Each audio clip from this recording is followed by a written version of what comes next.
That's the first national for $500,000. It's real fuck rational. Your armor truck stuck like dust heads for my collateral. Certified criminal, gun smuggling villain who be filling clips full of their cum, swelling your genitals. Specialist, cat burglar, stocking cat murderer, Uzi clipping soderer. You got cheese, I heard of ya. You dirty rat, maneuver through traps and torch doors. Plastic explosive bags of C4. Flash a cannon, deliver these clowns and understand. Yo, what up? It's your boy Heavy. Yo, it's your boy Speedy on the block. You know the fucking deal. We coming at you live from the land, H-Land. We got a motherfucking Yo, Northside. H-Land, stand the fuck up. We got a legend in the building. We got a Northside heavy hitter. Know what I mean?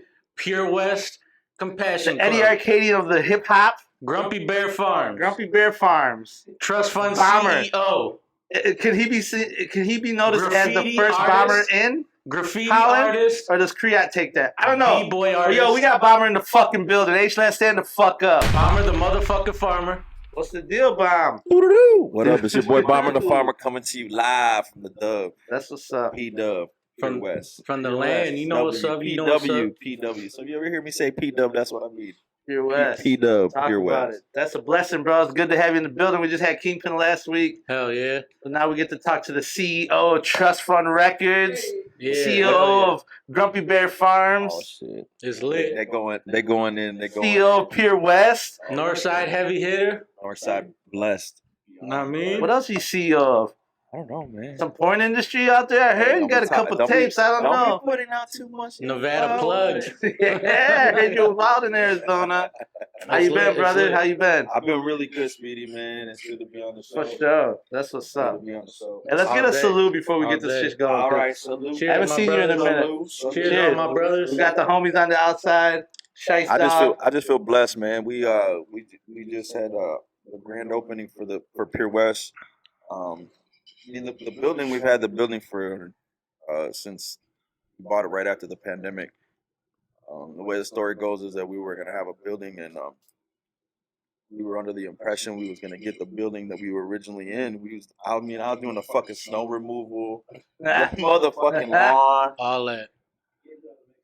Get into I was it. doing all that shit, man. And then one day this motherfucking guy named Nate comes in and he's like, bro, I'm the new landlord of the building. And I'm like, what you mean you're the landlord of the building? I thought I was buying the building. Yeah.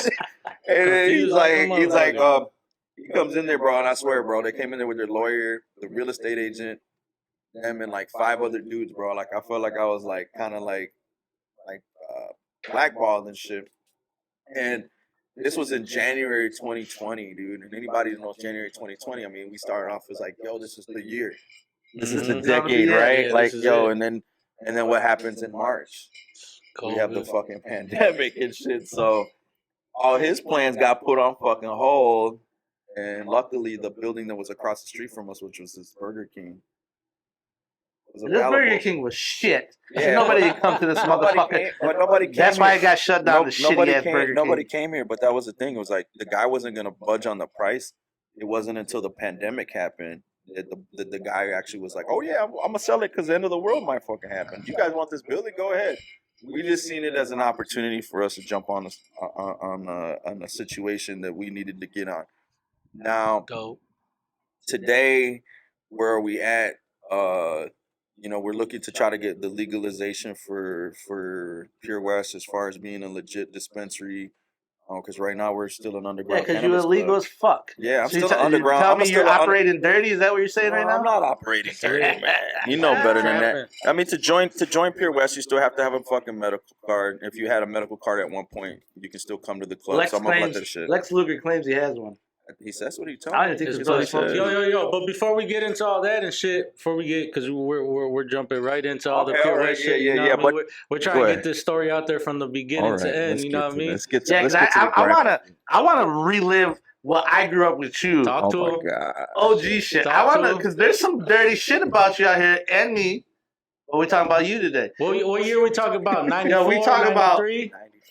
6th or 7th grade when I got expelled from Holland, went to fucking West Ottawa. Got expelled from there. Well, this is after I met Speedy was Bomber. a motherfucker, the G's motherfucker, the whole fucking. Talk to Yo, and I didn't even think Bomber was cool. He had 2 parents living together. Talk to him. That makes a He was- difference. Bro. He was, bro, the squad I was putting together at West Ottawa at this time, I talked about it before, but Bomber wasn't part of this, and Loopy and them kept trying to bring him in. I'm like, this dude has parents that love him. You know what I mean? Like, he's not fucking filthy like us. Like, he's not down. But you mean they would put money on my commissary? Something happened to me though. Yeah, hell yeah. So tell us, bro.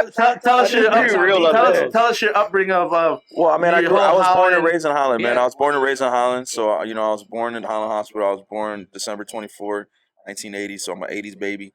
I came up in an era where, you know what I'm saying, where Holland was kind of primarily dominated by Holland High School. If you lived in Holland, you went to Holland High School. You didn't go to West Ottawa.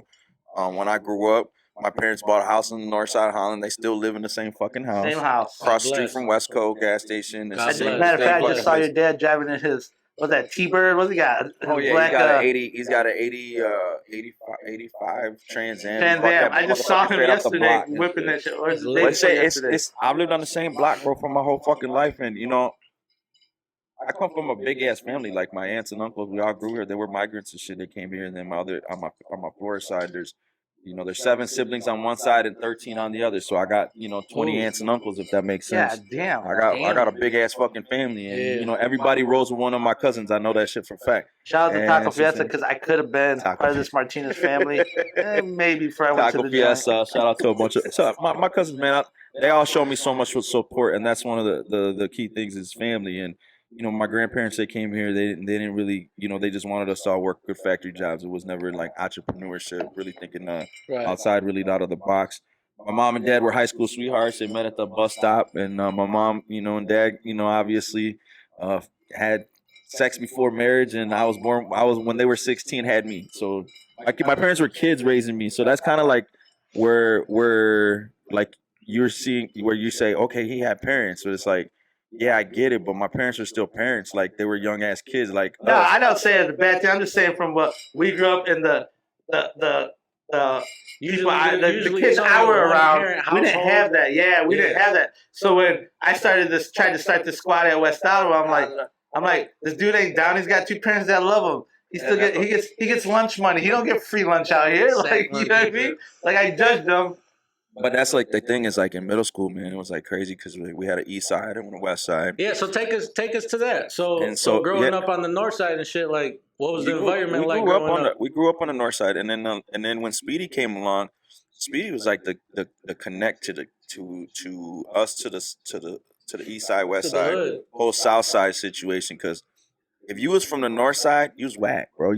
That's how you grew up. That's how everybody grew up. We made the fucking north side. That's a fact. That's real shit. Like and Speedy knows that shit because Speedy was like, I'm from north side. Like his family lived right across the street from the high school.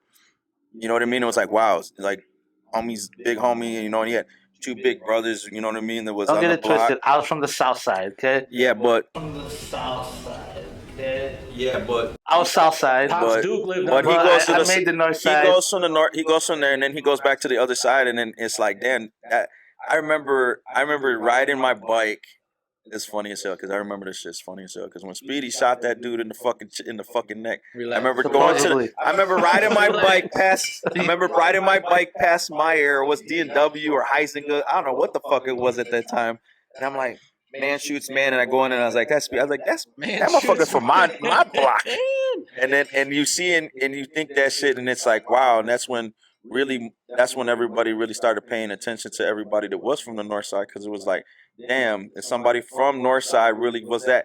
I get what you're saying with the south side shit and all this other shit, but it was like, to us, it was like, we're 14, 15 years old, and we never really thought outside the box. We was putting our money together when we were 16 in that job, because JJ's mom got us a job when we were little kids, and we'd put our checks together and go buy weed. And yeah, man, and then we would come back and we would sell that shit in high school, and we would sell it to all the white boys, all the Asians. And that was the connectors in the north side, bro. Like, we was money side is what we would say, because we was the kids that we wasn't worried about the gangbang shit. We was worried about making the money shit. That's a big distinctive difference from north and south. Like, yeah, south bro, side, like we made it that was. Wasn't really nobody out there like that. And I preached that shit when I was a little kid. Like, yo, we's money side. That's what we is. And that was different, and that was really based off, you know what I'm saying, Loops and some of the Asians that we, today still fuck with. It's like one of those things where, like, now I see kids today, and they're proud to be from Northside. And like it's just like, damn, when we were kids, man, I was mad as fuck, bro, growing up. And all my cousins and all my family, I went to Holland High. You know, I went to the East Middle. You know what I mean? West Middle. That's where they grew up. We didn't grow up that way, bro. We grew up, you know, West Iowa Middle School, and it was split into two sides. East side, west side. You know what I'm saying? That's how it was split up. East side. And you had your homeroom and you ran with it. And that's how the fuck shit was. East side with JJ. Yeah. JJ was on the other side. But that's the other thing too. JJ's, you know, always been the other piece too. You know, that's my heart. I always love JJ for making sure that he's always watched over me through all these years and all the way to right now, you know. Yeah. So it's been crazy because, you know, we've all known each other. I know JJ since I was like what, fourth or fifth grade. I mean, he's like one of my first friends. That, you know, I grew up like, bro. I grew up with black right kids and shit. By grandma's house, right on Maple Avenue. Neighbor, bro. The only black person my grandma allowed in the house. And it took a minute. And that was it took a minute for my grandma to be like, let the I'm little telling you, bro. When I was a kid, I would go to JJ's house, and you remember the first time because my parents were really real strict about who I went to whose house and shit. They let me go to JJ's parents because JJ's parents was JJ's mom. She was a white lady, and JJ's dad's black. Robin, R.I.P. Robin, R.I.P. Robin, and you know, she's a nice white lady. Said, yeah, come on, bring Chris over, and you know, I get over there. JJ's dad gets fresh out of work, and his dad's got a 40, bro. That's the first time I'd ever seen somebody drink a 40. And I always tell JJ that say my stories about JJ from when I interviewed JJ. No, but JJ got some stories. His dad would have a 40, and my dad drank a little can of beer like this, and I'm like, damn, like your dad must be like Superman and shit. Like, you know what I mean? The real black Superman. And then we would go to his room, and then he would bump shit like that. The real black Superman. I'm like, do your parents let you listen to swear words? My parents don't let me listen to that type of shit. You know what I mean? Like, I get in trouble for some shit like that. So tell me how you got the name Bomber, because when I knew you, it was always Chris Martinez. So when I got out the joint, I didn't even know who Bomber was. I mean, growing up, we used to call you, booty cheeks. That's what I'm saying. No, when somebody told me you know when somebody told me that shit, I said, don't disrespect that, brother. And I thought, and on some real shit, they was like, no, that's what we. And I was like, bro, don't disrespect him like that. That's fucked up. Like I said, when I got locked up though. But how you grow up and then you find your identity. I had all these little weird ass fucking breakdance names because we would breakdance in the block. We do all this other shit and everything. I think the real thing was when I did that battle with Berserk. Jaime Valdez, when we was spray painting buildings and loops, like, bro, we calling you Bomber now, nigga. That's your fucking slow down, because you're leaving out some gold here. What is this battle of Berserk? No, before we get to that, what came first, graffiti or b-boying for you? It all goes together. I mean, I can't say one came before the other because it's always been in my heart. Like I said, I'm some 80s so you baby. Was just hip hop all to the core. Well, my dad was an entertainer, bro. My dad he played band and the drums, so we travel all these cities and shit. Mm-hmm. So you know what I mean. Like Loops and all them was at the roller ring getting into crazy shit. I was on the road packing fucking shit, learning about different other shit. You know, hanging out with fucking big time drug dealers and shit that I didn't even really think that. You know, the normality, I tell people all the time, the normality of seeing people switch money for green and white shit, I thought that shit was normal because my dad was an entertainer, you know what I mean? Like, I didn't think that there was nothing wrong. It wasn't until I got to where we were in middle school and I was like, well, shit, I could get that shit. You know, we could make some money all together. You know what I'm saying? North side, money side, baby, we gonna get it. You know, and that's how I already had seen all that shit. But again, there was a normality of my dad was 16 when he had me. He would take me to the bar when I was like fucking 7, 8 years old. Fast swimming, fast shit all the time, bro. Like, I didn't think, you don't think of anything like that. So it's like, what came first? Well, you see a lot of the b-boy shit. You'd see all the different places we would go. And then the graffiti shit was like when they would be playing and shit, and I would see different writers, and I'd take spray cans, and I would meet kids from all over and shit. And I just kind of took that whole element of, learning different shit and bringing it to Holland. And people was like, bro, that you just like really I was ahead of my time. And when people say, hey, man, what's the connection between you and H-Town Inc.? I remember when we would take Kriya and we would give him the cans and shit, and his mom. You're telling me you brought Kriya? Are we doing this live right now on the land that you put Kriya on the fucking tag? He ain't gonna lie, bro. He'll tell you that's the truth, bro. That's real shit, bro. Like we the first ones to give him the cans and shit. And I remember we would have to sneak him out of his house because his mom would be like, "No, you're not gonna go hang out with Johnny. You're not gonna go hang out with Johnny." You know what I mean? And Johnny would go with us, bro. You know, and that's the thing, bro. Like that's real. That's real shit. Like that's And we would do some real crazy shit back then in the days, bro. That was real life, man. I know, I'm just thankful. I mean, back then, there would be different eras of what we was doing, but I remember we would bomb all the walls. I remember Kriya would be one of us. You know, Demon would be with us, Feech. Shouts to Demon, Feech. You know what I'm saying? What about this guy right here? Yeah, Chihuahua be with OG Shice Dog, a.k.a. Chihuahua, a.k.a. I'll smack your mother if you say my name wrong. I remember they lived behind Voss Boys and shit. We would go and steal. Oh, did you just shout out Voss Boys? Yo, that was a legend. We would go to the Ace Hardware and we would walk in that bitch and we would fill our fucking pockets with spray paint so fucking much and walk out that bitch. And these motherfuckers would be like, Bomber, you was the most ballsy motherfucker. Because Demon would be like, bro, I would go in there and I would buy one fucking can, holding all those cans on me, bro. I would have like 20 fucking cans on me, and I'd go in there and buy one. Used to get down too. That brother used to get down. You know that little bridge? I always tell people too. Is you know that little bridge that hangs over the thing with the fucking with the train tracks and shit, and you hang over that. Where? Lincoln?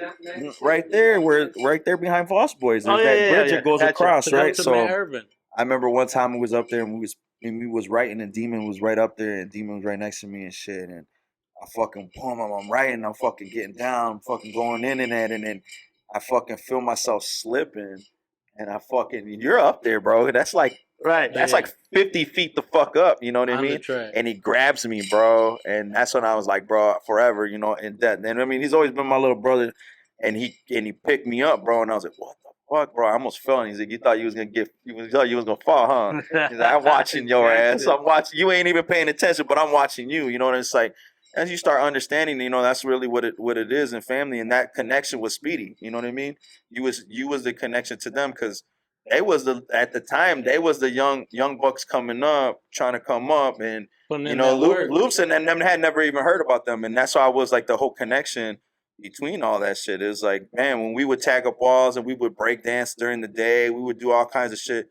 There's just like a weird ass transition somewhere where like when I got locked up one time with JJ and we was in our senior year and we came out, everybody was just banging after that and shit. Motherfuckers' houses was getting firebombed. Yeah, and it was talk crazy. about that shit because I asked him like, yo, that transition because they used to talk about breakdancing and shit, and then just transitioned in one day, bro. Once it got real in the streets, it got real. It was bro. It was we wasn't talking about that shit no more, bro. It wasn't. We full head on into the streets. So if you can say today. How many pieces did you bomb in fucking Tagger Alley? Bro, Tagger Alley. That we invented Tagger's Alley. And Tagger's Alley, and anybody who wants to know where Tagger's Alley is it's James Street, where the railroad tracks is on James Street. That shit don't get pieced up as like when we were kids nowadays, like it used to go more things. That was when we was there, we bombed the fuck out there. I remember one time we was walking home with all the spray paint. And White Boy Chad was with me, and a few other, and I forget who else was with me, bro. We had the cans, and we didn't go spray. It was fucked up because we didn't spray paint no buildings that night. We just bombed the fuck out of Loopy's basement. And so we're walking back home and shit, and this dude's across the street, and I don't know, bro. Everybody says it's Rocky Solano, so I don't know if it was or wasn't. But they said it was him. They said it was him across the street because we all from the same neighborhoods, bro. Like, don't be saying and that shit, like, boom, and whatever. No, I'm telling you, that's what the fuck they said. And he was, I guess, drunk or something. And we were little kids, bro. Like, we was little kids, real shit. We was only like 13, 14 years old, bro. We ain't gonna give up our spray paint because we ain't on no other shit, so bro. That's you know ABC what I mean? Days. And that motherfucker was like, "Give us your spray paint." And then next thing you know, bro, it was wild because this cop car comes up. And he takes off running that way, and we're there with the spray paint. And the cop goes, and the cop's got the fucking thing on us, so we're like, oh fuck. And it, like White Boy Chad's with me, and like, where'd you guys going? We're like, oh, we're spray painting our bikes. That's what we were telling them, and the cop was like, are you serious? And because we were like, it was like 11, 12 o'clock at night, and it was snowing outside, and it was like, damn. And he was like, it looked like you guys were about to get into it with this guy. And I was like, I don't know who the fuck that guy is, but we're going home. My house is right here. because it was right by the railroad tracks, and we just I don't even know why the fuck we didn't go through Taggers Alley. I think because we was like, man, if we go through Taggers Alley, we'll probably spray paint it, and we'll waste all the paint before we get to Luke's house. You know what I'm saying? Well, Taggers Alley's on James Street, and my parents lived on Lakewood, so that was right by Westco. It was right there before. It was between Westco and KSC when the cop rolled up in between us, by Eastmont, Westmont, right there. And again, that's Northside shit. You know what I mean? Everybody talks about 16, not a lot of 17, people whatever. know about you know what I mean? Taggers Alley. But we made that shit, and that was like what we would do all the time. Because you guys didn't have to come to the North Side. Nobody had to come to the North Side. What the fuck was on the North Side? The mall. The only thing was on the North Side was the mall. I mean, the roller rink. You know what I mean? All the tias and tios staying on the South Side, bro. Like we didn't. That's just the real shit. And that's. But then walk home from school, because I used to go to West Middle too, and then walk home from West Middle or West Ottawa, compared to them walk home from fucking West Middle, Holland High. Yeah, you know what I mean? Like you have no choice but to if you in them streets and you shit, live on the North Side, you have to walk. Opposite. I'm talking. It's going down on them walk home. Walk far. I mean, it's going down. The other thing you is can't walk home on the North Side. The other thing is too. That's what I'm saying. The other thing is too. Y'all on the South Side didn't go to school with migrants, so we would have to go to school on the North Side with the migrant kids, which meant that we went to school with the Treses and the fucking Vato Locos, which was that. Then the South Side didn't have that. You know what I mean? The South Side you dealt with. You know what I'm saying? Black dudes and shit, you know what I mean? And that was like, and they was from Chicago and they had that type of shit, but we was from Northside, so we had Asians and fucking migrants. So it was like, what the fuck? And we got along with everybody but the Treses and the fucking Vato Locos. I don't know why the fuck that was, and I don't know why whatever it is. That's what Kingpin said in his interview. interview. I mean, that's why it was. I don't know, bro. I mean, it was always that. But you get older and you think to yourself, like, bro, this is the same as us, bro. Like, what the fuck? Why would we single them out? But that's just how the history was written. And you can't take that away from us. You know what I mean? We was the hottest motherfuckers on the block when we was on the block. JJ coming through with that Camaro back in the day, and a fucking few other guys, and we would throw the hottest parties. People knew us for fucking always having the best weed in fucking town. I mean, even up to this fucking day, everybody still represents, for what we represented was from Northside. I never say, you know what I mean? I never say, if I say I'm from Holland, I say I'm from Northside. I never say anything else. But it's the different sides that's made me Bomber. You know what I'm saying? It's Southside in general has made me who I am. Just taking that shit. I remember one time being, when I was, banging with the Kings, I remember being there on the block with Stone, and we took a fucking whole pound that I had got from A-Bear, which was the Connect. And I got the pound from A-Bear, and we took it on block on 17th Street, and I swear to fucking God, we fucking banged that whole fucking pound in fucking 30 minutes, nigga. And I don't know anybody who say they banged the whole pound in 30 minutes. Well, I banged that shit with all the motherfuckers, and I did that shit. Bro, I don't know, bro. Yeah, but I mean, but you part of the squad. I did that shit, and I could say I did that shit. Not many people could say that they could take a pound, break it down, and say they did it on the hottest block. And I could say I did that, and that's. Nobody can take that from me, bro. And that's, to me, that's more than a cannabis cup. That's more than a cannabis cup. That's more than having a building, none of that shit. Because when you're a kid and you got that big ass pot of fucking wallet and you ain't got nothing else but motherfucking to take everybody to the motherfucking to Columbia and buy fucking cases of fucking Ice House and go roll up on them with the keg. Bro, that's the best fucking feeling in the fucking world. Ice House, so you know what I'm saying? You guys are beyond Big Bear? This is beyond the Big Bear days? Bro, there was a time when we would go get the Ice House, bro, and they would already have it put it off to the side for us because we were getting it by the case. And they would sell it by the 22s, and that's real shit, bro. Like, we invented that shit. Like, that's I beg to fucking differ, my guy. Because me and my big bro over here used to buy cases of 40s of Big Bear. How much, Mark? $24 for a case of 40s? I specifically remember we used to buy them daily. From Colombia? For a case of fucking from Colombia? We used to put in for a case of Big Bear. From everybody pulling out. What you got? 5, 10, Washington 7? Square. They don't know about Washington Square across from Minimart. Like with Minimart, like, see, the thing is, like with Minimart, that's a neighborhood that I didn't come up in. That's all you guys, because you guys got the connection. But like, to me, bro, my neighborhood was that little piece between Loopy's house and JJ's house. That was our north side. That was us. And to us, we had to ride our bikes or pay fucking twat to ride us fucking back and forth to motherfucking in the whip, bro. You know what I'm saying? Like, and that's real shit. Shout out to fucking Sky Hossing. Shout out to Twiggity. You know what I'm saying? Mike Hossing. Shout out to who else? Modog. You know what I mean? Shout out to Modog. Man, that's my brother. And that's how we grew up on the north side. And we would sell weed. I remember we would sell weed, and remember I got our first job when we were 16, and we would put all of our checks. At this time, Speedy had already been locked up because Speedy got locked up when he was 15. Yeah, 15. So he's already locked up. You know what I'm saying? We're ready. You know what I mean? Like, we got the number one soldier. He's locked up, so we got to make a name for ourselves still. So, you know, at this time, you know what I mean? That's when, you know, that's when Loops is like, yo, this is where, you know, the whole squad, the whole. You know what I mean? We're from Northside, so we're gonna be this. We're gonna be this. And that's like, oh, okay. Well, this is what we're gonna roll with. And that's always been there, and that's always been family, and that's always just been an image of what we were. And then we go into the trust fund shit. You know what I'm saying? No. We don't go into the trust fund shit. We go into the LAB shit. And then when I go into the LAB shit. What made you want to start a record label? We got through your hip hop phase. We got through your bombing phase. We got through your childhood phase. Now you're getting in trouble. Yeah. You gotta make a choice. You either go to Arizona. You go to where else? What made you go to Arizona? So start me there. So okay. So I want the people to know the full bomber. So this is some real shit, man. I don't really talk about this too much, but this is really what's defined me today.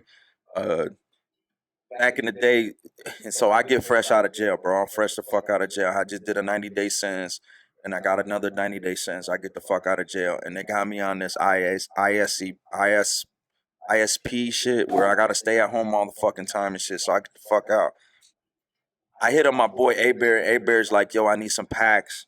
And then I hit up my boy fucking Mick, and I'm like, yo, you need some packs and shit. And the connect was the dude from the studio that we fucked with from LAB. What is, you know what I'm saying? And bro, dude fucking like, I gave him the cash, bro. It was like fucking 3-4 fucking grand. I gave him 3-4 fucking grand. And he fucking, bro, he took the fucking bread, bro. He dipped on us and shit. And he got me at my lowest point. I got, you know, Mick at that point was like, that was like my dog, bro. Like, you know what I'm saying? We gone through so much crazy shit. You know how I met, everybody want to know how I met Mick. You know what I'm saying? We had known each other from middle school. Obviously, from Northside, you Asian, you know Mick. But then as we got older and shit, you know, we started connecting and shit and doing different shit together. And he was one of the first Asians that I fucked with and shit. And I remember fucking even catching fucking violations for that shit because it was like, bro, they didn't want to see us rolling with chinos. You know what I'm saying? They didn't want to see that shit. But, bro, I seen the money, nigga. I ain't give a fuck about that shit. So, back to the story, what I'm saying. So, this motherfucker takes the shit, and it mixed with me and my boy Anna. The three of us, bro. I'm like, fuck, bro. I keep hitting this dude up. He don't answer the phone. Keeps hitting this dude up. He don't answer the phone. Like, dang, look at Mick, and he's like, bro, this dude jacked us, bro. What you want to do? I'm like, well, let's go back to this dude's house. I'm like, bro, you got dogs in that bitch, dog. How the fuck we gonna get in there and shit? So my boy TJ Alvarado and shit, shout out to TJ. TJ live around the corner and shit from this dude's fucking crib. And TJ was like, my man, this nigga, I'll go to TJ, man, this nigga just fucking robbed me, nigga, what the fuck? He's like, bro, man, fuck that. And he's like, I got this solution for this fucking nigga's dogs. He goes in his fucking refrigerator, pulls out a fucking pack of bologna and shit. He's like, dogs love fucking bologna and shit. I'm like, okay, bet. And we go back to this dude's house. And TJ opens this dude's window, tosses one piece of bologna in that bitch, tosses another. Next thing you know, these dogs are eating out this nigga's hands.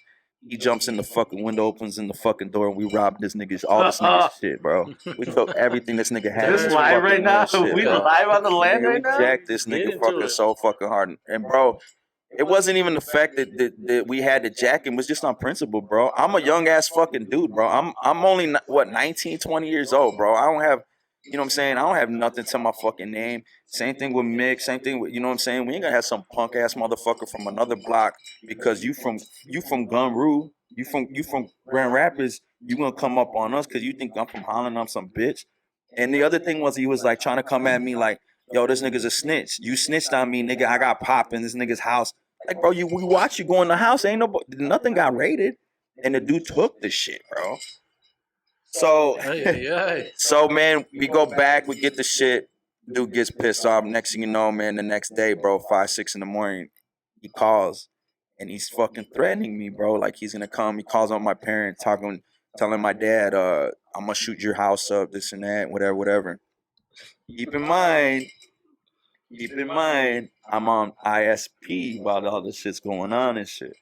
So my uncle gives me a pistol and shit. So I got, you know what I'm saying, I got a little deuce on me and shit. And my mom's is like all scared for me and shit. And I remember we're running through Taggart's Alley and shit. And fucking my mom called the cops on me because she was so scared that I was gonna shoot somebody or I don't know what the fuck. And I remember running through these fucking houses and shit and fucking stashing the fucking strap in the fucking in the middle of the fucking thing. And the cop comes up and shit. And I remember Chad's mom, rest in peace, Vicky. White boy Chad's mom comes out. She's like, "What's going on, Chris?" I was like, "I don't know. This fucking cop's chasing me." And next, you know, the cops get on the floor and like come, you know, they're trying to arrest me and shit. And next thing I go back and, you know, and the ISP officer's like, "What's going on? Why are they saying you got this going on?" You know, they're saying all this stuff. And like, they arrest me, they take me in and shit, and then they just like, man, I'm in there for like 5 days in the county jail. I'm like, fuck, man, they're gonna send me to the joint. Like I'm thinking, you know what I mean? Some weird, they're gonna find that pistol, whatever the fuck. And at that time, that's where everyone's going. They never found the pistol. They never found any of the other shit. They send the same, take me to county jail. You didn't find nothing and shit. I end up pissing dirty, I think, whatever the fuck. So I'm like, man, and my parents at the time, man, they found this program that they could send me to in Arizona, and then the probation and the judge, they said that I could go to this program, and that's when I left to Arizona to this program where, you know what I'm saying, I got this chaplaincy license and shit, you know what I'm saying? That's why I say you're the pushing pastor out here. Relax. Yeah, bro, because I went over there and it was a church program, and I got to work with, you know, as a boys group, and I got to, you know, hang out with different kids from all over the world, and really get to put into them and get to mentor them and get to help out. And, you know, that was kind of like the birth of me being, you know what I'm saying, my own Inca in my own way, you know what I'm saying, and making my own situation what it was. And you got to really understand that it's like, you know, I was in the wilderness, and, you know, the Bible talks about that a lot. You know what I'm saying? You really will find yourself when you're alone, when you're by yourself. You will get your deepest thoughts, your deepest motivation when you're by yourself, you know, and then you get that motivation. And some people tell me like, well, where'd you come up with the name Trust Fund Records? The name Trust Fund Records came to me one day when I was praying, bro. Like real shit. Like, you know, Kingpin tells a different story, but that's the real story. The real story is you know, I was praying one day, and I remember being in Arizona, and I'm like, you know, I don't know why you got me out here, God, and I don't know any of these fucking people, and I don't give a fuck about any of these people. I just want to go home. I want to be around my squad. I want to be around fucking the rap shit again. I want to do all this stuff. I don't know why you got me out here on some crazy shit, but here, and you know, he's just like, I'm gonna send you a record label, and you're gonna call it Trust Fund. And I was like, what? And you're gonna call it Trust Fund Records, and and the rest will be rest, and it'll make the rest of your life the way it is. And if I didn't have Trust Fund, there would be no P-Dub. You know what I'm saying? There's no Trust Fund without Bomber. You know what I mean? That's what's defined me today, and that's the real shit. You know, that's when I left to Arizona.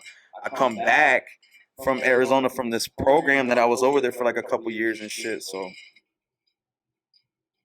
I come back, bro, and it's like JJ's like, man, you know, I remember going out to the bar. I remember kept coming, been visiting Loopy. I would bang on the back door of the Burger King because he worked at the Burger King on the north side, and these brothers would just kept putting into me, man, hey, this you need to come home, bro. Like, we really need you here, you know, like, because at the time, Mondo and Jordan and Kingpin, they were rapping and they weren't really getting where they needed to. I remember the first day they were still putting together their CD from the same CD that we was bumping. This is LAB. You're talking about LAB.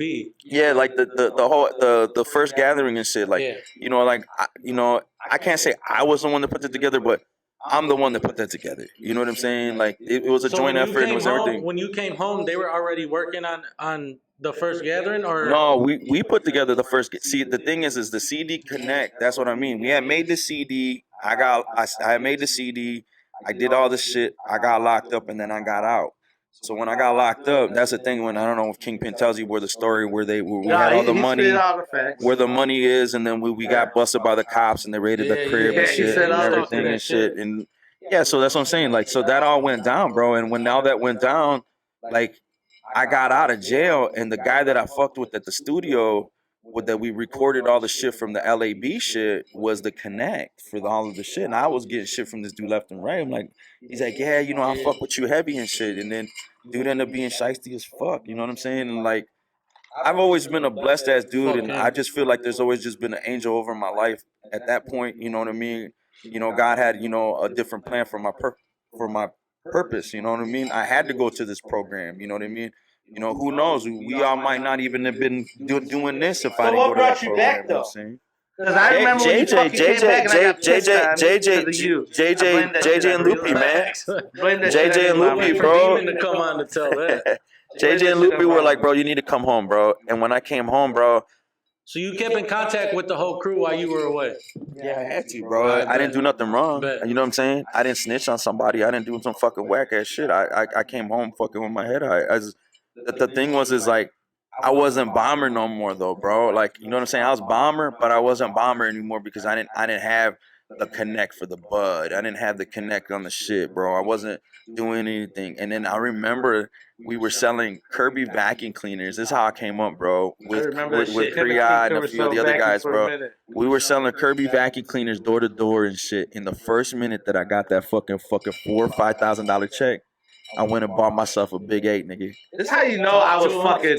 That's how you know I was. I went and bought myself a Big 8. That's real shit, bro. Ain't nobody real shit. You know what I'm saying? A motherfucker fresh out the joint couldn't even sell vacuums with these motherfuckers. They denied me because of my felony. Ain't that some shit? Yeah, but that's when I know my shit was turning. That's like because now it ain't shit. Everyone's felony. Well, I remember when these dudes were selling vacuums. Yeah, but I'm gonna do it. Charge. It was like, what was the dude that was riding you guys around the van? It was Mexican dude. He said, "Nah, your felony's too hardcore." I'm like, "Yeah, that's the thing. Fucking for the his name is, man. Like, nah, fuck that." Adrian, wasn't it? Adrian Lopez. There you go. Shout out to Adrian, man. I appreciate you. I appreciate you understanding. I appreciate you understanding. I ain't come back for that Kirby trip because I took my own Kirby trip. That's why I went to work for Rainbow. That's why I went to work for Rainbow. Sunset got that check, copped the A fee.